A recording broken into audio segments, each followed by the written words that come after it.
मेहनत इतनी खामोशी से करो कि कामयाबी शोर मचा दे। Hello everyone, welcome to study online education. Study online education में आपका स्वागत है। स्टडी ऑनलाइन एजुकेशन के इस वीडियो में हम करेंगे दिनांक 25 जुलाई 2020 यानी आज के करंट अफेयर्स। तो चलिए वीडियो को शुरू करते हैं। वीडियो शुरू करने से पहले यदि आपने इस चैनल को सब्सक्राइब नहीं किया है तो ऐसे ही डेली करंट अफेयर्स एवं वीडियो देखने के लिए चैनल को सब्सक्राइब करना ना भूलें। आप हमारे टेलीग्राम चैनल से भी जुड़ सकते हैं।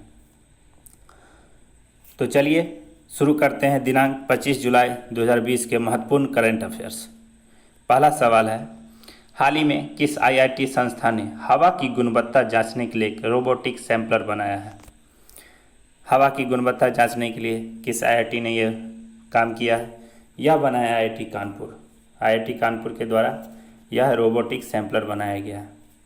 हाल ही में आईआईटी कानपुर के शोधकर्ताओं ने एक रोबोटिक सैंपलर का निर्माण किया है। रोबोटिक एयर सैंपलर को एक बार चार्ज करने पर यह महीने भर तक की हवा की गुणवत्ता बताएगा। हानिकारक गैस व अति सूक्ष्म कणों का आकलन करने की क्षमता वाले सैंपलर के खास सेंसर सूक्ष्म कणों की घनत्व की जानकारी दे सकेंगे। तो इस प्रकार इस प्रश्न का सही जवाब हो गया आईआईटी कानपुर। ये रहा वो सैंपलर। अगला सवाल, हाल ही में किस प्रसिद्ध नृत्यांगना का निधन 101 वर्ष की आयु में कोलकाता में हो गया? तो यह कौन सी नृत्यांगना थी? इनका नाम था अमला शंकर। अमला शंकर का हाल ही में 101 वर्ष की आयु में निधन हो गया। ये रही अमला शंकर। अगला सवाल, ध्रुवास्त्र जिसका उड़ान परीक्षण भारत द्वारा सफलतापूर्वक आयोजित किया गया है, यह किस प्रकार का मिसाइल है? ध्रुवास्त्र नाग का अपग्रेडेड वर्जन है। आपको पता है नाग एंटी टैंक गाइडेड मिसाइल था और यह भी एंटी टैंक गाइडेड मिसाइल ही है। इसे हेलीकॉप्टर से भी प्रक्षेपित किया जा सकता है। तो इस प्रश्न का सही जवाब है option D, anti tank guided missile. SBI general insurance के नए सीईओ और एमडी बने हैं। तो एसबीआई जनरल इंश्योरेंस के नए सीईओ और एमडी बने हैं प्रकाश चंद्र कांडपाल। ऑप्शन बी, रमेश बाबू हाल ही में बने हैं करूर वैश्य बैंक के एमडी एंड सीईओ। अगला सवाल, हाल ही में किस राज्य की लकड़ी की नक्काशी थमाम पट्टी को भौगोलिक संकेतक जीआई टैग मिला है? यह थमाम पट्टी लकड़ी की नक्काशी किस राज्य की है?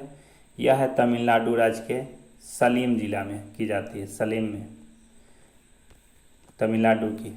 अगर तमिलनाडु के किसी एक और जीआई टैग की बात किया जाए तो कोबली पट्टी कोलाई मिठाई को भी मिला है जीआई टैग।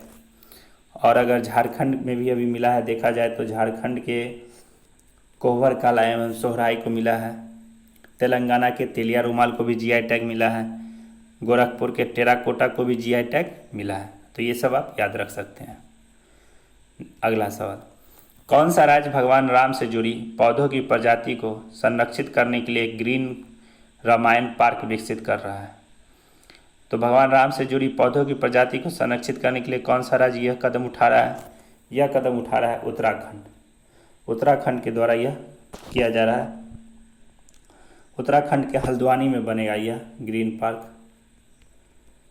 हल्द्वानी में हाल ही में उत्तराखंड ने स्मृति भवन का भी उद्घाटन किया था, स्मृति वन का। देहरादून में कवक पार्क मनुष्यारी में बना रहा है उत्तराखंड। तो ये सब चीज़ उत्तराखंड से संबंधित याद रख सकते हैं आप लोग। किस देश को विश्व व्यापार संगठन में पर्यवेक्षक का दर्जा मिला है? तो किस देश को विश्व व्यापार संगठन में पर्यवेक्षक का दर्जा मिला है? ये मिला है तुर्कमेनिस्तान।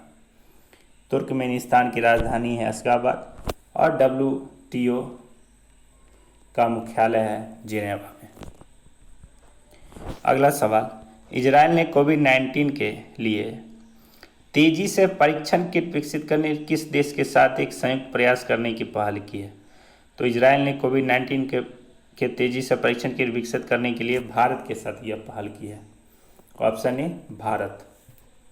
यह 30 सेकेंड में जांच करने की क्षमता वाला यह परीक्षण किट होगा। इसे DRDO के वैज्ञानिकों ने और इजराइल के वैज्ञानिक मिलकर इसे विकसित कर रहे हैं।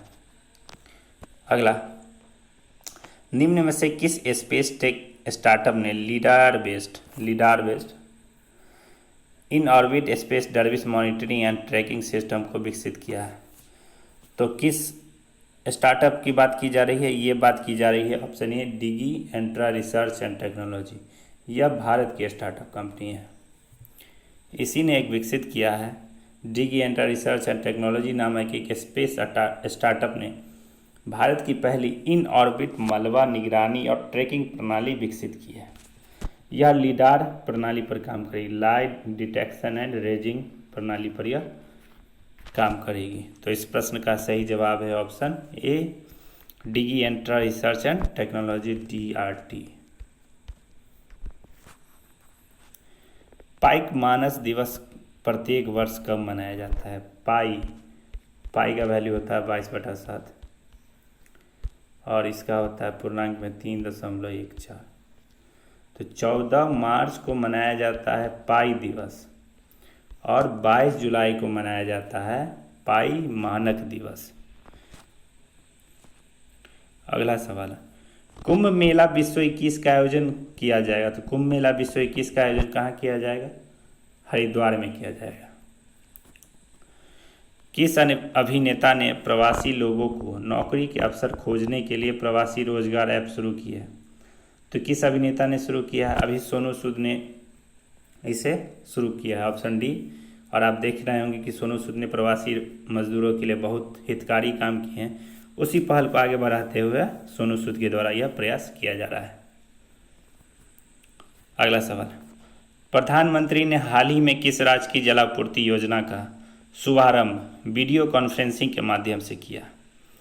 तो किस राज्य की जलापूर्ति योजना का शुभारंभ प्रधानमंत्री ने किया है? यह किया है मणिपुर। अगला सवाल, अमेरिका ने चीन से अमेरिका में स्थित किस शहर के वाणिज्य दूतावास को बंद करने को कहा है? तो चीन से किस दूतावास को बंद करने के लिए कहा है अमेरिका ने? यह कहा है ह्यूस्टन में स्थित जो बंदरगाह है उसको बंद करने की बात की है। अगला सवाल, भारतीय प्रतिस्पर्धा आयोग ने किस कंपनी को कृष्णपट्टनम पोर्ट कंपनी लिमिटेड के अधिग्रहण को मंजूरी दी है?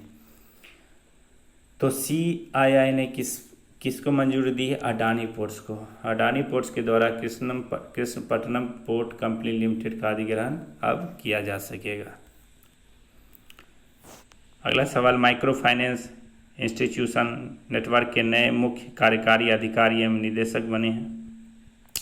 माइक्रो फाइनेंस इंस्टीट्यूशन नेटवर्क के नए मुख्य कार्यकारी अधिकारी बने हैं आलोक मिश्रा, ऑप्शन डी सही जवाब। अगला सवाल, भारत ने किस देश के साथ आपातकालीन चिकित्सा सेवाएं स्थापित करने के लिए एक समझौते पर हस्ताक्षर किया है? तो भारत किस देश के साथ आपातकालीन चिकित्सा सेवाएं स्थापित कर रहा है? यह कर रहा है मालदीव के साथ। मालदीव के साथ भारत यह कार्यक्रम चला रहा है, मालदीव, ऑप्शन डी सही जवाब होगा। तो वीडियो आपको कैसा लगा हमें कमेंट करके ज़रूर बताएं and don't forget subscribe, like, share and comment. Thank you for watching study online education.